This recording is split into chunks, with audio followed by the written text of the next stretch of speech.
ভাই এই বোরকাটা কি বানাইলে? হ্যাঁ ভাই, বোরকাটা কাস্টমার অর্ডার দিয়েছিল, তাই এটা বানালাম।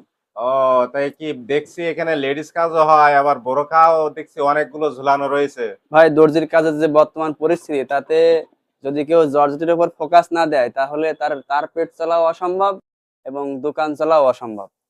তা আগামীতে যারা দর্জির কাজ শিখছে, তাদের অবশ্যই উচিত মহিলারা যে কাজটা করে এই সেই। ডিজাইনটা খুবই সুন্দর।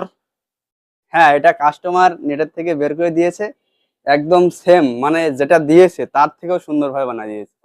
এই যে ফিনিশিং টিনিশিং খুবই হ্যাঁ সুন্দর। হ্যাঁ, অবশ্যই যারা আগামীতে দর্জির কাজ শিখছে অথবা দর্জির কাজ করছে, তাদের সব উচিত হবে মহিলারা যে কাজটা করে তার থেকে বেটার কিছু করা, অর্থাৎ জর্জেটে ফোকাস দেওয়া।